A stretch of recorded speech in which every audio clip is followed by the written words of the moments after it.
What's up everybody and welcome to a Lethal Games First Look. Today on the docket we have They Are Billions by Numantian Games. I first found out about this when it became one of the top selling games during the Steam Winter Sale, and the developers were kind enough to send me an early access copy to check it out. With that said, let's take a quick look at what They Are Billions is. Recently I did a review of another game called Dungeons 3, and while that was a more lighthearted and casual RTS, They Are Billions is targeted towards a more hardcore crowd. As someone who grew up playing Warcraft 2, Warcraft 3, and StarCraft, this has got me excited. The main gameplay loop is not too different from those games that I've just mentioned. It begins with a command center and a couple of units, and from here you need to collect resources, tech up, build an army, and try to survive. The difference between these games begins in the way the resources are collected. Rather than having workers actively collect and build structures, workers become an actual resource itself. Constructing structures and training combat units require a certain number of workers along with your other core materials, like gold, wood, stone, iron, and energy. It feels like a fusion of Banished and Spellforce, an intricate balance of resource collection and allocation. And at the same time, you're constantly bombarded by waves of incoming zombies. As this is a first look video, I won't be going into too much detail regarding the actual gameplay, and a lot of it is subject to change. In the early access stage, the game currently only has a survival mode available.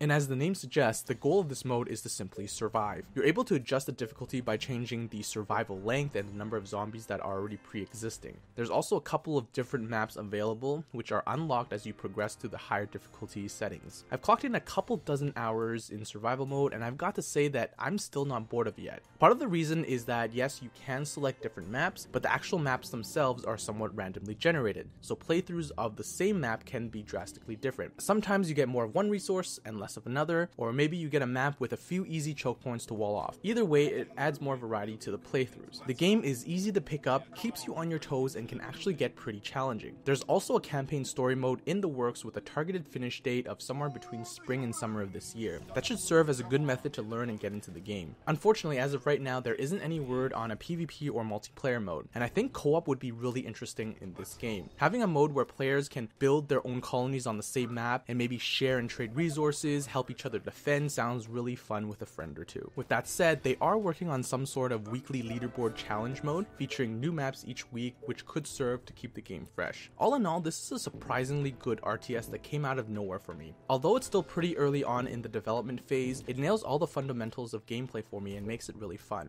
There are some clear issues though, like control group formation and clarity. Sometimes it can be difficult to tell when a zombie is attacking your structures, and the audio cue can be a bit delayed. This results from a combination of things, mostly the overall dull color palette the game uses, making zombies kind of blend into the background, and unit sizes are also very small, so it's difficult to see. And once a zombie destroys a structure, more zombies spawn from it, creating a snowball effect that can get out of control really quickly. It's very unforgiving in that manner, but all in all, I'm pretty excited to see where the developers take this game, and if you enjoy RTS games, this one should definitely be on your radar. Thank you guys for watching this video, and if you liked it, you can support me by hitting that like button and subscribing to my channel. I've got more gaming content in store for you guys, so stick around. You can follow me on Twitter for channel updates, gaming news, and much more. And that's all for now, and I'll catch you guys